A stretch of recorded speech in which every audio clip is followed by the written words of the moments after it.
ಮಕ್ಕಳೇ ನಮಸ್ಕಾರ. ಗುಡುಚಿ ಆಯುರ್ವೇದ ಅರ್ಪಿಸುವ ಇವತ್ತು ಏನೇನಾಯ್ತು ವಿಶೇಷ ಬುಲೆಟಿನ್ಗೆ ಸ್ವಾಗತ. ನಾನು ಸುಬ್ರಹ್ಮಣ್ಯ ಎಸ್ ಹಂಡಿಗೆ. ಇವತ್ತು ರಾಜ್ಯ, ರಾಷ್ಟ್ರ, ಅಂತಾರಾಷ್ಟ್ರೀಯ ಮಟ್ಟದಲ್ಲಿ ಏನೇನಾಯ್ತು ಕಂಪ್ಲೀಟ್ ಸುದ್ದಿಯನ್ನ ಗಮನಿಸೋಣ. ಬಂಧುಗಳೇ, ಮೊದಲ ಸುದ್ದಿಯನ್ನ ಗಮನಿಸೋಣ.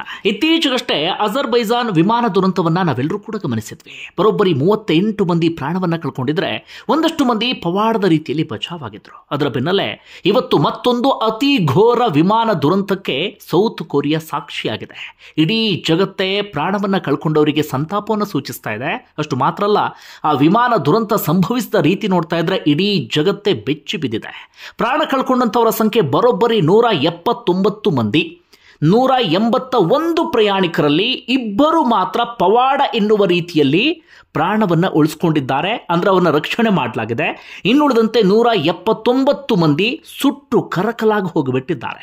ಅಲ್ಲಿನ ಒಂದೊಂದು ದೃಶ್ಯವೂ ಕೂಡ ಅತ್ಯಂತ ಭೀಕರವಾಗಿತ್ತು. ಏನೆಲ್ಲ ಬೆಳವಣಿಗೆ ಆಯಿತು ಆ ವಿವರವನ್ನು ಗಮನಿಸ್ತಾ ಹೋಗೋಣ. ಬಂಧುಗಳೇ, ಇದು ಜೇಜು ಏರ್ ಫ್ಲೈಟ್ ಅಂದ್ರೆ ಆ ಕಂಪನಿಗೆ ಸೇರಿದಂತಹ ವಿಮಾನ. ಇದು ಥಾಯ್ಲೆಂಡ್ನ ಬ್ಯಾಂಕಾಕ್ನಿಂದ ಹೆಚ್ಚು ಕಡಿಮೆ 9 ಗಂಟೆಗಳ ಕಾಲ ಹಾರಾಟವನ್ನು ಮಾಡಿಕೊಂಡು ಇನ್ನೇನು ಲ್ಯಾಂಡ್ ಆಗಬೇಕು ಎನ್ನುವಂಥ ಸಂದರ್ಭದಲ್ಲಿ ಇಂಥದೊಂದು ಅವಘಡ ಸಂಭವಿಸಿಬಿಟ್ಟಿದೆ. ಫ್ಲೈಟ್ ಬರುವಂಥ ಸಂದರ್ಭದಲ್ಲಿ ಫ್ಲೈಟ್ನ ಒಂದು ಬದಿಯ ರೆಕ್ಕೆಗೆ ಹಕ್ಕಿ ಡಿಕ್ಕಿ ಹೊಡೆದಿದೆ. ಅದಕ್ಕೂ ಮುನ್ನ ಹವಾಮಾನ ವೈಪರೀತ್ಯದಿಂದಲೇ ಒಂದಷ್ಟು ಸಮಸ್ಯೆ ಉಂಟಾಗಿತ್ತು. ಅದೇ ಸಂದರ್ಭದಲ್ಲಿ ಹಕ್ಕಿಯೂ ಕೂಡ ಡಿಕ್ಕಿ ಹೊಡೆದು ಬಿಟ್ಟಿದೆ. ತಕ್ಷಣವೇ ಆ ಫ್ಲೈಟ್ನಲ್ಲಿ ಒಂದಷ್ಟು ತಾಂತ್ರಿಕ ದೋಷ ಕಾಣಿಸ್ಕೊಂಡು ಬಿಟ್ಟಿದೆ. ಪ್ರಮುಖವಾಗಿ ಲ್ಯಾಂಡ್ ಗೇರ್ ಅಂತ ಏನು ಕರಿತೀವಿ ಅಥವಾ ಲ್ಯಾಂಡಿಂಗ್ ಗೇರ್ ಅಂತ ಕರಿತೀವಲ್ಲ, ಅದು ವರ್ಕ್ ಮಾಡಲಿಲ್ಲ ಅಥವಾ ವರ್ಕ್ ಮಾಡೋದನ್ನು ನಿಲ್ಲಿಸಿ ಬಿಟ್ಟಿದೆ. ಹೀಗಾಗಿ ತಕ್ಷಣವೇ ಪೈಲಟ್ ಏನು ಮಾಡಿದ್ದಾರೆ, ಎಮರ್ಜೆನ್ಸಿ ಲ್ಯಾಂಡಿಂಗ್ ಆಗಬೇಕು ಎನ್ನುವಂತ ಸೂಚನೆಯನ್ನು ಕೊಟ್ಟಿದ್ದಾರೆ. ಎಮರ್ಜೆನ್ಸಿ ಲ್ಯಾಂಡಿಂಗ್ಗೆ ಒಂದಷ್ಟು ತಯಾರಿಯನ್ನು ಕೂಡ ಮಾಡಿಕೊಳ್ಳಲಾಗಿದೆ. ಆ ಪ್ರಕಾರವಾಗಿ ಬೆಲ್ಲಿ ಲ್ಯಾಂಡಿಂಗ್ ಅಂದ್ರೆ ವಿಮಾನದ ಹೊಟ್ಟೆಯ ಮೂಲಕ ಲ್ಯಾಂಡ್ ಮಾಡುವಂತ ಪ್ರಯತ್ನವನ್ನ ಮಾಡಲಾಗಿದೆ. ಅದೇ ಪ್ರಕಾರವಾಗಿ ಸೌತ್ ಕೊರಿಯಾದ ಮುಯಾನ್ ಇಂಟರ್ನ್ಯಾಷನಲ್ ಏರ್ಪೋರ್ಟ್ ನಲ್ಲಿ ರನ್ವೇ ಮೇಲೆ ಫ್ಲೈಟ್ ಅನ್ನ ಬೆಲ್ಲಿ ಲ್ಯಾಂಡಿಂಗ್ ಅನ್ನ ಮಾಡಲಾಗಿದೆ. ಅಂದ್ರೆ ಫ್ಲೈಟ್ ಅನ್ನ ಕೆಳಗಡೆ ಇಳಿಸಲಾಗಿದೆ. ಹೆಚ್ಚು ಕಡಿಮೆ 3 ಕಿಲೋಮೀಟರ್ ಡಿಸ್ಟೆನ್ಸ್ ಇರುವಂತಹ ಆ ರನ್ವೇ ಅದು. ಆ ರನ್ವೇನಲ್ಲಿ ಅತಿ ವೇಗವಾಗಿ ಲ್ಯಾಂಡ್ ಆಗಿ ಆ ಫ್ಲೈಟ್ ಮುಂದೆ ಹೋಗೋದಿಕ್ಕೆ ಶುರುವಾಗಿ ಬಿಡುತ್ತೆ. ಅದೇ ಸಂದರ್ಭದಲ್ಲಿ ರನ್ವೇನಿಂದ ಆ ಫ್ಲೈಟ್ ಕೆಳಗಡೆ ಜಾರಿ ಬಿಡುತ್ತೆ. ಅದಾದ ಬಳಿಕ ಕಂಟ್ರೋಲ್ಗೆ ಸಿಗೋದಿಕ್ಕೆ ಸಾಧ್ಯವೇ ಇರಲಿಲ್ಲ. ಮುಂದೆ ಇದ್ದಂತಹ ಅಂದ್ರೆ ಆ ರನ್ವೇ ಪಕ್ಕದಲ್ಲೇ ಇದ್ದಂಥ ಗೋಡೆಗೆ ಹೋಗಿ ಅಪ್ಪಳಿಸಿ ಬಿಡುತ್ತೆ. ಗೋಡೆಗೆ ಅಪ್ಪಳಿಸ್ತಾ ಇದ್ದ ಹಾಗೆ ದೊಡ್ಡ ಪ್ರಮಾಣದಲ್ಲಿ ಬೆಂಕಿ ಹೊತ್ಕೊಂಡು ಬಿಡುತ್ತೆ. ಸಾಧಾರಣವಾಗಿ ಇಂಥದ್ದೆಲ್ಲವನ್ನೂ ಕೂಡ ನಾವು ಸಿನಿಮಾದಲ್ಲಿ ನೋಡ್ತಾ ಇದ್ವಿ, ಆದರೆ ಇವತ್ತು ಅಂಥದ್ದೇ ಘಟನೆ ಸೌತ್ ಕೊರಿಯಾದಲ್ಲಿ ನಡೆದು ಹೋಗಿಬಿಡ್ತು. ಗೋಡೆಗೆ ಡಿಕ್ಕಿ ಹೊಡುತ್ತಾ ಇದ್ದ ಹಾಗೆ ಬೆಂಕಿ ಜೋರಾಗಿ ಹೊತ್ತಿ ಉರಿಯೋದಕ್ಕೆ ಶುರುವಾಗುತ್ತೆ. ಒಳಗಡೆ ಇದ್ದಂಥ ಪ್ರಯಾಣಿಕರೆಲ್ಲರೂ ಕೂಡ ಸುಟ್ಟು ಕರಕಲಾಗಿ ಬಿಡ್ತಾರೆ. ಕೊನೆಯ ಕ್ಷಣದಲ್ಲಿ ಅವರು ಅನುಭವಿಸಿದಂಥ ಆ ಸಂಕಟ, ನೋವು, ಯಾತನೆ ಅದು ಯಾವ ರೀತಿಯಲ್ಲಿತ್ತೋ ನಾವ್ಯಾರು ಕೂಡ ಊಹೆ ಮಾಡೋದಕ್ಕೆ ಕೂಡ ಸಾಧ್ಯ ಆಗೋದಿಲ್ಲ. ಕೊನೆಯ ಕ್ಷಣದಲ್ಲಿ ಓರ್ವ ಪ್ರಯಾಣಿಕ ಮಾಡಿರುವಂಥ ಮೆಸೇಜ್ ಈಗ ವೈರಲ್ ಆಗ್ತಾ ಇದೆ. ಇನ್ನೇನು ಸಾವನ್ನಪ್ತೀನಿ ಅನ್ನೋದು ಆತನಿಗೆ ಗೊತ್ತಾಗ್ತಾ ಇದ್ದ ಹಾಗೆ ಮೆಸೇಜ್ ಅಥವಾ ಒಂದು ಸಂದೇಶವನ್ನು ಆತ ಕಳಿಸಿದ್ದಾನೆ. ಅದು ಕೂಡ ಇದೀಗ ವೈರಲ್ ಆಗ್ತಾ ಇದೆ. ಕೊನೆಯದಾಗಿ ಇಬ್ಬರನ್ನ ಮಾತ್ರ ಬಚಾವ್ ಮಾಡೋದಕ್ಕೆ ಸಾಧ್ಯ ಆಯಿತು. ಒಟ್ಟು 181 ಪ್ರಯಾಣಿಕರಿದ್ರು, ಸಿಬ್ಬಂದಿ ಸೇರಿ. ಅದರಲ್ಲಿ ಇಬ್ಬರನ್ನ ಮಾತ್ರ ರಕ್ಷಣೆ ಮಾಡಲಾಯಿತು. ಇನ್ನುಳಿದಂತೆ ಯಾರನ್ನೂ ಕೂಡ ರಕ್ಷಣೆ ಮಾಡೋದಕ್ಕೆ ಸಾಧ್ಯವೇ ಆಗಿಲ್ಲ. ಯಾಕಂದ್ರೆ ಅಲ್ಲಿ ರಕ್ಷಣೆ ಮಾಡುವಂಥ ಸ್ಥಿತಿಯಲ್ಲೂ ಕೂಡ ಇರಲಿಲ್ಲ. ಇಂಥದ್ದೊಂದು ಘೋರ ದುರಂತಕ್ಕೆ ಇವತ್ತು ಸೌತ್ ಕೊರಿಯಾ ಸಾಕ್ಷಿ ಆಯಿತು. ಇದರ ಬೆನ್ನಲ್ಲೇ ಈ ಘಟನೆಗೆ ಸಂಬಂಧಪಟ್ಟ ಹಾಗೆ ನಾನಾ ರೀತಿಯಾದಂಥ ಅನುಮಾನಗಳೆಲ್ಲವೂ ಕೂಡ ಇದೀಗ ವ್ಯಕ್ತವಾಗ್ತಾ ಇದೆ. ಮೇಲ್ನೋಟಕ್ಕೆ ಈಗ ಕಾರಣಗಳನ್ನು ಪಟ್ಟಿ ಮಾಡ್ತಾ ಇರೋದು, ಮೊದಲು ಹವಾಮಾನ ವೈಪರೀತ್ಯ ಸಮಸ್ಯೆ ಆಗಿತ್ತು. ಅದಾದ ಬಳಿಕ ಹಕ್ಕಿ ಕೂಡ ಡಿಕ್ಕಿ ಹೊಡಿತು. ಒಂದು ಪಕ್ಷಿ ಬಂದು ರೆಕ್ಕೆಗೆ ಡಿಕ್ಕಿ ಹೊಡಿತು. ಲ್ಯಾಂಡಿಂಗ್ ಗೇರ್ ಸಮಸ್ಯೆ ಆಯಿತು. ಬೆಲ್ಲಿ ಲ್ಯಾಂಡಿಂಗ್ ಅನಿವಾರ್ಯ ಆಯಿತು. ಈ ರೀತಿಯಲ್ಲಿ ಒಂದಷ್ಟು ಕಾರಣವನ್ನು ಕೊಡಲಾಗ್ತಾ ಇದೆ. ಅದರ ಬೆನ್ನಲ್ಲೇ ಒಂದಷ್ಟು ಜನ ಇದೀಗ ಪ್ರಶ್ನೆಯನ್ನು ಕೂಡ ಮುಂದಿಡ್ತಾ ಇದ್ದಾರೆ. ಬೆಲ್ಲಿ ಲ್ಯಾಂಡಿಂಗ್ ಅಂತ ಹೇಳಿ ನೀವು ಮೊದಲೇ ಪ್ಲಾನ್ ಅನ್ನ ಮಾಡ್ಕೊಂಡಿದ್ರಿ, ಆದರೂ ಕೂಡ ಅಲ್ಲಿ ಎಮರ್ಜೆನ್ಸಿ ಲ್ಯಾಂಡಿಂಗ್ ಸಂದರ್ಭದಲ್ಲಿ ಅಗ್ನಿಶಾಮಕ ಅಂದ್ರೆ ವೆಹಿಕಲ್ಗಳ ವ್ಯವಸ್ಥೆಯನ್ನು ಯಾಕೆ ಮಾಡ್ಕೊಂಡಿರಲಿಲ್ಲ ಎನ್ನುವಂಥ ಪ್ರಶ್ನೆ. ಮತ್ತೊಂದು, ಎಮರ್ಜೆನ್ಸಿ ಲ್ಯಾಂಡಿಂಗ್ ಸಂದರ್ಭದಲ್ಲಿ ಯಾವುದೇ ಫ್ಲೈಟ್ ಆಗಲಿ ಒಂದಷ್ಟು ರೌಂಡ್ ಹೊಡೆದು ಅದಾದ ಬಳಿಕ ಎಮರ್ಜೆನ್ಸಿ ಲ್ಯಾಂಡಿಂಗ್ ಮಾಡಲಾಗುತ್ತೆ. ಆದರೆ ತಕ್ಷಣಕ್ಕೆ ಈ ರೀತಿಯಾಗಿ ಲ್ಯಾಂಡಿಂಗ್ ಮಾಡಿದ್ದು ಯಾಕೆ ಅಂತ ಒಂದಷ್ಟು ಜನ ಪ್ರಶ್ನೆ ಮಾಡ್ತಿದ್ದಾರೆ. ಇನ್ನೊಂದು, ಅದು 3 ಕಿಲೋಮೀಟರ್ ಇರುವಂಥ ರನ್ವೇ, ಆ ರನ್ವೇನಲ್ಲಿ ಅಷ್ಟರ ಮಟ್ಟಿಗೆ ವೇಗವಾಗಿ ಲ್ಯಾಂಡ್ ಮಾಡಿದ್ದು ಯಾಕೆ ಎನ್ನುವಂಥ ಪ್ರಶ್ನೆಯನ್ನು ಕೂಡ ಮುಂದಿಡಲಾಗ್ತಾ ಇದೆ. ಅಂದರೆ ಇದರ ಹಿಂದೆ ಬೇರೇನಾದರೂ ಇತ್ತಾ, ಈ ರೀತಿಯಲ್ಲಿ ಒಂದಷ್ಟು ಅನುಮಾನವನ್ನು ವ್ಯಕ್ತಪಡಿಸಲಾಗ್ತಿದೆ. ಯಾಕಂದರೆ ಯಾವುದನ್ನು ಹೀಗೆ ಅಂತ ಹೇಳೋದಕ್ಕೆ ಸಾಧ್ಯ ಆಗೋದಿಲ್ಲ. ಯಾಕಂದರೆ ಮೊನ್ನೆ ತಾನೇ ಅಜರ್ಬೈಜಾನ್ ವಿಮಾನ ದುರಂತದಲ್ಲಿ ಮೊದಲು ಅಂದ್ಕೊಂಡಿದ್ದೇನೋ ಅಲ್ಲೇನೋ ತಾಂತ್ರಿಕ ದೋಷ ಕಾಣಿಸ್ಕೊಳ್ತು ಅಂತ. ಅದಾದ ಬಳಿಕ ಗೊತ್ತಾದಂಥ ಸಂಗತಿ ಅಂದರೆ ರಷ್ಯಾದ ಕ್ಷಿಪಣಿ ದಾಳಿಯಿಂದ ಇಂಥದ್ದೊಂದು ಸಮಸ್ಯೆ ಉಂಟಾಗಿಬಿಡ್ತು ಅಂತ. ಹೀಗಾಗಿ ಇಲ್ಲೂ ಕೂಡ ನಾನಾ ರೀತಿಯಲ್ಲಿ ಅನುಮಾನವನ್ನು ವ್ಯಕ್ತಪಡಿಸಲಾಗ್ತಾ ಇದೆ. ಇದರ ಹಿಂದೆ ಬೇರೇನಾದರೂ ಇರಬಹುದಾ, ಹಾಗೆ ಹೀಗೆ ಇಂಥ ಒಂದಷ್ಟು ಚರ್ಚೆಗಳೆಲ್ಲವೂ ಕೂಡ ನಡೀತಾ ಇದೆ. ಅದೇನೇ ಚರ್ಚೆ ನಡೆದರೂ ಕೂಡ 179 ಮಂದಿ ಪ್ರಾಣವನ್ನು ಕಳ್ಕೊಂಡಿದ್ದಾರೆ. ಹೋದಂಥ ಪ್ರಾಣವನ್ನು ವಾಪಸ್ ತರೋದಕ್ಕೆ ಸಾಧ್ಯ ಆಗೋದಿಲ್ಲ. ಸಾಲು ವಿಮಾನ ದುರಂತವನ್ನು ನೋಡ್ತಿದ್ದಾಗ ಸಹಜವಾಗಿ ಎಲ್ರಿಗೂ ಕೂಡ ಆತಂಕ ಆಗಿಬಿಡುತ್ತೆ. ಫ್ಲೈಟ್ನಲ್ಲಿ ಓಡಾಡೋದನ್ನು ಪ್ರಿಫರ್ ಮಾಡ್ತಾರಲ್ಲ ಅಂಥವ್ರಿಗೆ ಸಹಜವಾಗಿ ಒಂದು ಆತಂಕ ಶುರುವಾಗಿಬಿಡುತ್ತೆ. ಇದು ಇವತ್ತಿನ ದುರಂತ. ಹಾಗೆ ಮೊನ್ನೆಯ ದುರಂತಕ್ಕೆ ಸಂಬಂಧಪಟ್ಟಾಗ ಇನ್ನೊಂದಷ್ಟು ಅಪ್ಡೇಟ್ ಕೂಡ ಇದೀಗ ಸಿಗ್ತಾ ಇದೆ. ಅದನ್ನು ಕೂಡ ಇದರ ಜೊತೆನೇ ಸೇರಿಸಿ ನಿಮ್ಮ ಮುಂದೆ ಇಡ್ತೇನೆ.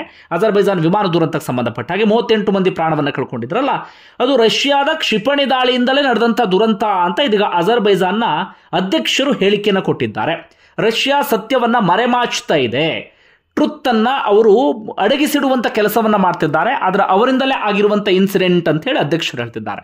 ಚರ್ಚೆ ಇದೇನಪ್ಪ ಅಂದ್ರೆ ಉಕ್ರೇನ್ ಹಾಗೆ ರಷ್ಯಾ ನಡುವೆ ಡ್ರೋನ್ ಅಟ್ಯಾಕ್, ಅದಕ್ಕೆ ಇವ್ರ ಕಡೆಯಿಂದ ಅಟ್ಯಾಕ್ ಅಂತದೆಲ್ಲವೂ ಕೂಡ ನಡೀತಿತ್ತಲ್ಲ. ಹೀಗಾಗಿ ಉಕ್ರೇನ್ ಕಡೆಯಿಂದ ಎಡವಟ್ಟಾಯ್ತಾ ರಷ್ಯಾ ಕಡೆಯಿಂದ ಎಡವಟ್ಟಾಯ್ತಾ ಅಂತ ಚರ್ಚೆ ನಡೀತಾ ಇತ್ತು. ಅದರ ನಡುವೆ ರಷ್ಯಾ ಅಧ್ಯಕ್ಷ ಪುಟಿನ್ ಕ್ಷಮೆ ಯಾಚಿಸಿದ್ರು ಅಜರ್ಬೈಜಾನ್ ಜನತೆಗೆ. ಅದರ ಬೆನ್ನಲ್ಲೇ ಇದೀಗ ಅವ್ರ ಪ್ರೆಸಿಡೆಂಟ್ ಇದೀಗ ರಷ್ಯಾ ಮೇಲೆ ಇಂಥದೊಂದು ಆರೋಪವನ್ನ ಮಾಡ್ತಾ ಇದ್ದಾರೆ.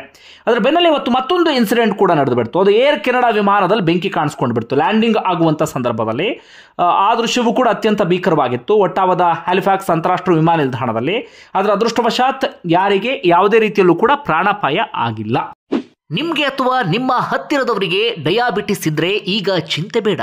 ಗುಡುಚಿ ಆಯುರ್ವೇದದಲ್ಲಿ ಈಗ 4 ಹಂತದ ವಿಶೇಷ ಪ್ರಕ್ರಿಯೆಯಿಂದ ನೈಸರ್ಗಿಕವಾಗಿಯೇ ಡಯಾಬಿಟಿಸ್ ಹಿಮ್ಮೆಟ್ಟಿಸ್ತಾರೆ.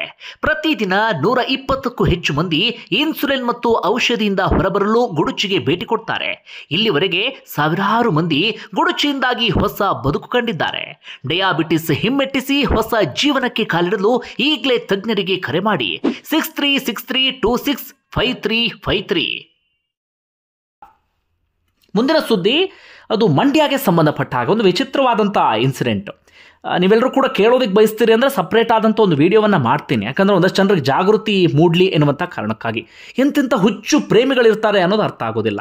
ಇಲ್ಲಿ ಓರ್ವ ಯುವಕ ಏನು ಮಾಡಿದ್ದಾನೆ ಅಂದರೆ ತಾನು ಪ್ರೀತಿಸಿದ ಹುಡುಗಿ ಸಿಗಲಿಲ್ಲ ಎನ್ನುವ ಕಾರಣಕ್ಕಾಗಿ ತನ್ನನ್ನೇ ತಾನು ಹುಡುಗಿ ಮನೆ ಮುಂದೆ ಹೋಗಿ ಸ್ಫೋಟಿಸಿಕೊಂಡು ಬಿಟ್ಟಿದ್ದಾನೆ ಜಿಲೆಟಿನ್ ಕಡ್ಡಿಗಳ ಮೂಲಕ. ಹೀಗಾಗಿ ಇವತ್ತು ಮಂಡ್ಯ ಒಂದು ರೀತಿಯಲ್ಲಿ ಆತಂಕದ ಗೂಡಾಗಿಬಿಟ್ಟಿತ್ತು. ಈತನಿಗೆ ಜಿಲೆಟಿನ್ ಕಡ್ಡಿ ಹೇಗೆ ಸಿಕ್ತು, ಯಾವುದಾದ್ರೂ ಇನ್ನಷ್ಟು ಸ್ಫೋಟಕಗಳಿರಬಹುದಾ, ಈ ರೀತಿಯೆಲ್ಲವೂ ಕೂಡ ಆತಂಕ ಮನೆ ಮಾಡಿತ್ತು. ಏನಾಗಿತ್ತು ಅಂದರೆ ಈ ಘಟನೆ ನಡೆದಿದ್ದು ನಾಗಮಂಗಲದ ಕಾಂತಪುರದ ಕಾಳೇನಹಳ್ಳಿ ಗ್ರಾಮದಲ್ಲಿ.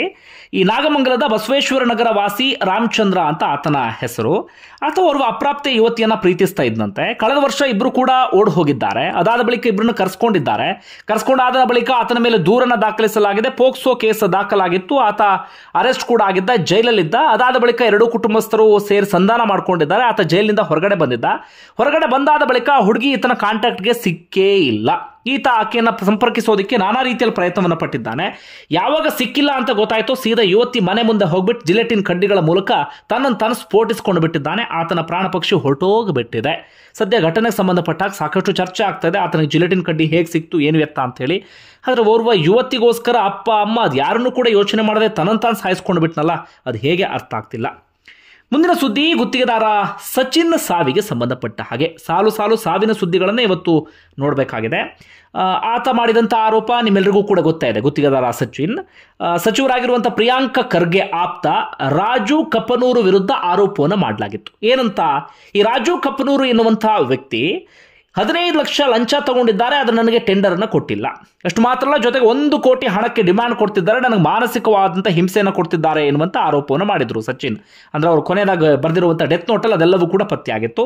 ಈ ರೀತಿಯಾಗಿ ಆರೋಪವನ್ನು ಮಾಡಿ ರೈಲಿಗೆ ತಲೆ ಕೊಟ್ಟು ತಮ್ಮ ಪ್ರಾಣವನ್ನು ಕಳ್ಕೊಂಡು ಬಿಟ್ಟಿದ್ರು. ಅದಾದ ಬಳಿಕ ಪ್ರಿಯಾಂಕ ಖರ್ಗೆ ಹಾಗೆ ಆಪ್ತನ ವಿರುದ್ಧ ತೀವ್ರವಾದಂಥ ಆಕ್ರೋಶ ಎಲ್ಲವೂ ಕೂಡ ವ್ಯಕ್ತವಾಗಿತ್ತು. ಪ್ರಿಯಾಂಕ ಖರ್ಗೆ ರಾಜೀನಾಮೆಗೂ ಕೂಡ ಒತ್ತಾಯಿಸಲಾಗಿತ್ತು.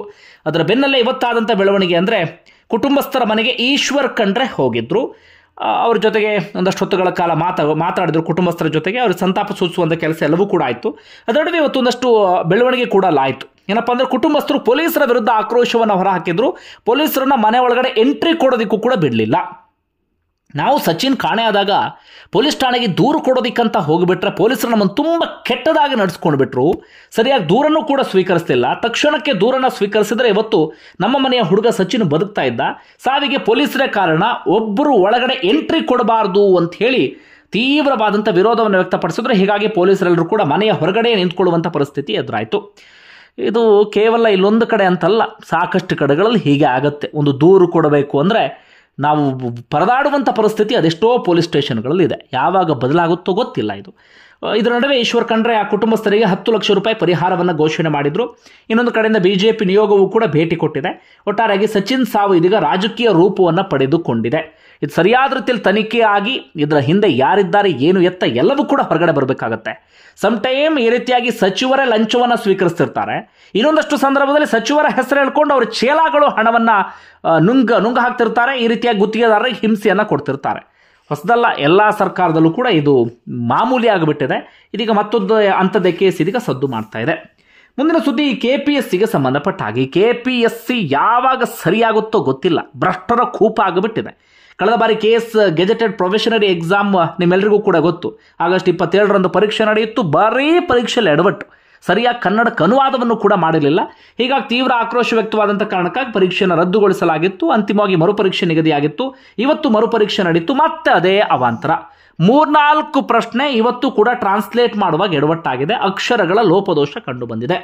ಪೇಪರ್ 1 ಸಾಮಾನ್ಯ ಜ್ಞಾನ 1B ಸಿರೀಸ್ನಲ್ಲಿ 2-5 ಪ್ರಶ್ನೆ ಕನ್ನಡ ಅನುವಾದ ಮಿಸ್ಟೇಕ್ ಆಗಿದೆ. ಹೀಗಾಗಿ ಆಕ್ರೋಶ ವ್ಯಕ್ತವಾಗ್ತಾ ಇದೆ.